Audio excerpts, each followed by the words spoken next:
Hello and welcome to Just One More Watch. Welcome to the second of two top 10 videos to herald the AliExpress anniversary sale this year. It's their 11th year of trading this March. Yesterday I did top 10 homages, though I got a bit carried away. I think I showed about 15 or 16 watches.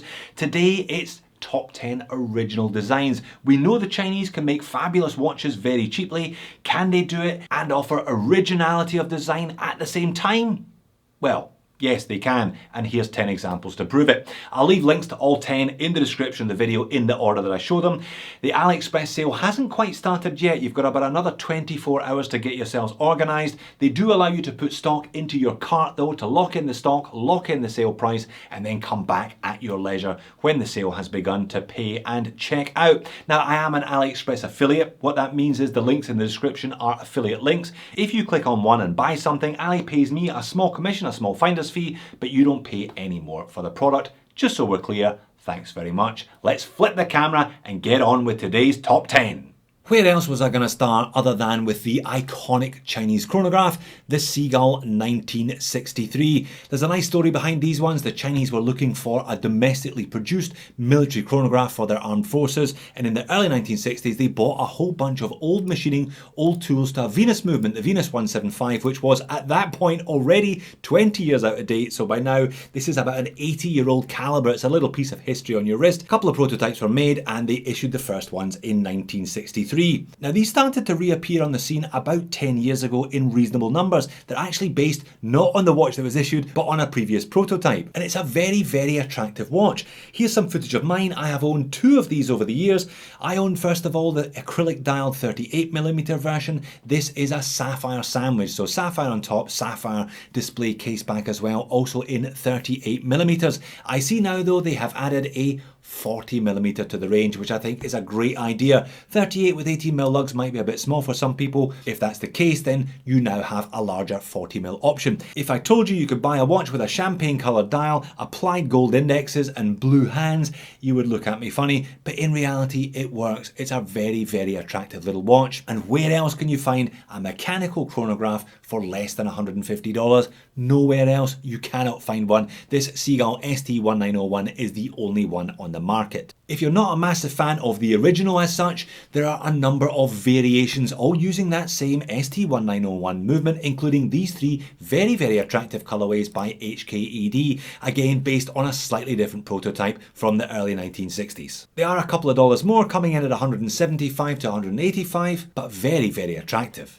Next up we have a fully spec'd retro favourite of mine, a long-time channel hobby horse. I've included this watch in countless top 10 roundups. It's the Cadisen C1032. For the vast majority of people, this watch is going to suit far, far better than a Seiko 5. For a start, it has classic 40-20 proportions, 40mm diameter, 20mm lug width. That is its Seiko NH36 hacking and hand winding automatic movement with day rate complication, sapphire crystal covering the dial, push-pull crown, 50 meters of water resistance, applied indices, Dauphine hands. It's a really good looking watch as well. Sunburst effect on the dial in either silver or black. I like it so much I've actually got two of them in my personal collection at the moment. Now, one word of warning, the bracelet is all high polish. It is therefore super shiny. They do a leather strap version. I'd probably go for the bracelet anyway and then swap it to the strap of your choice when you get it home. 20mm lug width after all, shouldn't be that hard. A really, really solid watch. Highly recommended if you're just looking for a no-nonsense, everyday office-style watch. Next up, it's a Tourbillon for $310.78 on sale, and that's before you start adding a couple of vouchers here and there. It would be remiss of me not to talk about Chinese tourbillons. The Chinese watch industry put the willies right up the Swiss watch industry about 10 years ago when they started making domestically produced tourbillons. The cheapest Swiss tourbillon was and still is a $15,000 tag. I've reviewed several on the channel, Chinese that is, for around $500 US. This is the cheapest I've seen at $310 and it looks fantastic. I'm guessing that's kind of adventurine or something they've used in the dials, a little solar system there. The whole thing looks really rather nice. 42.5mm in diameter means it's actually going to be wearable. These are all manual wind. That one looks like it's got a reasonable bit of decoration on the case back there as well. Just beware, you will occasionally find open heart watches advertised as tourbillons for much less money than this. They're not. This, however, is a genuine tourbillon, $310. I wouldn't necessarily recommend it as an everyday piece. They're not all that accurate, which is somewhat ironic, given that that's what the tourbillon facility was actually for in the first place. But an occasional wear watch, once or twice a month, bit of a Saturday night going out piece to start a conversation. This looks really quite interesting. So I started with the iconic Chinese chronograph. This, I believe, the Seagull Oceanar is the iconic Chinese dive watch. They've been making these ones for about 10 years and it's a proper full-size meaty diver. 44mm in diameter, 13mm thick with 22mm lug width. On sale, you should be able to pick one of these up in a variety of different colours, just over $300 once you add a couple of vouchers in there.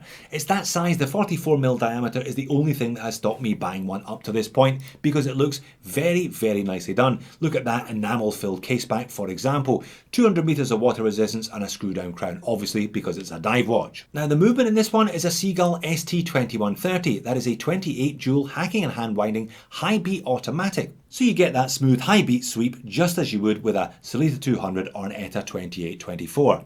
You can choose from an all blue, there's an all black, there's a kind of coke bezeled one, and look at that, that red does look quite striking, even if it is a little more expensive than the other colourways. Next up, it is a Reef Tiger, a brand with undoubtedly the most dubious origin story I have ever heard. They say a Mr. Reef bumped into a Mr. Tiger one day and decided to start a watch brand. Who are they trying to kid? Who do they think would fall for that one? Leaving that aside to 1 minute, this watch is absolutely gorgeous. Again, check the videos. If there's a video on offer, you should always have a look at the video to see the watch in the flesh. I actually bought one of these last year and I completely forgot about it. It has sat in the back of a drawer, unloved, which is a desperate shame because it is such an attractive looking watch. There are a whole bunch of different colorways to choose from. There's rose gold cases, there's silver dial, there's blue dial, there's black dial and so on. That is a piece of genuine, amazingly domed sapphire crystal covering the dial. That's me testing it for all you cynics out there.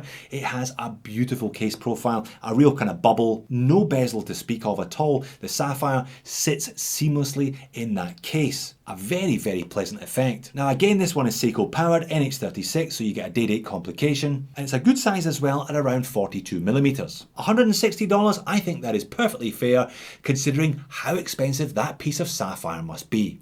Or if you have really deep pockets, they do the same watch but with a tourbillon for around $800. Same colorways are available.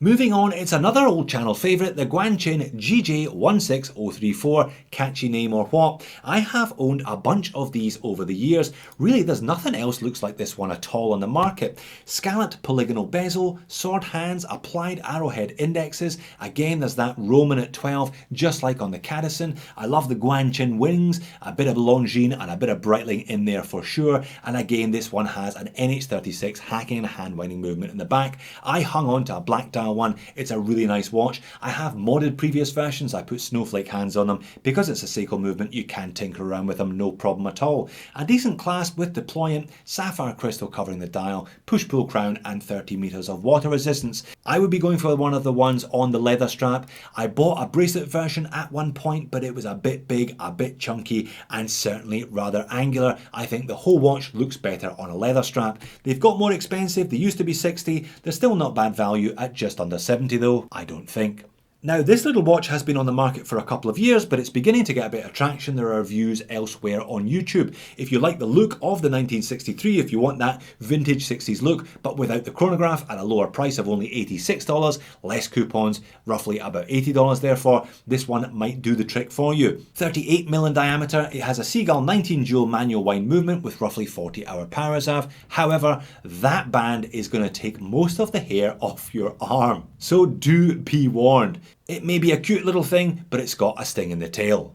Alright, the third Seagull on the list today, and the third time I'm going to use the word iconic. This for me anyway is the iconic Chinese field watch. It is the Seagull Type 99 Tank Commander, and it is a big boy. A big burly field watch. Sapphire crystal, 44mm in diameter, 13mm thick with 24mm lug width on that supplied canvas strap. Screw down crown and 100 meters of water resistance. Indeed, this watch is so iconic, I actually reviewed a homage of this watch last year. It looks great though, it looks very nicely done, nicely finished case, applied indexes, and a big, bold, super legible handset. Now they do this one in 3 different colorways. There's the traditional military green, there's an all black PVD version, and there's this really nice, interesting looking 30th parallel in a kind of creamy sand color. Prices, as you can see there, somewhere between $265 and $289, but don't forget the coupon. That should take a couple of quid off that.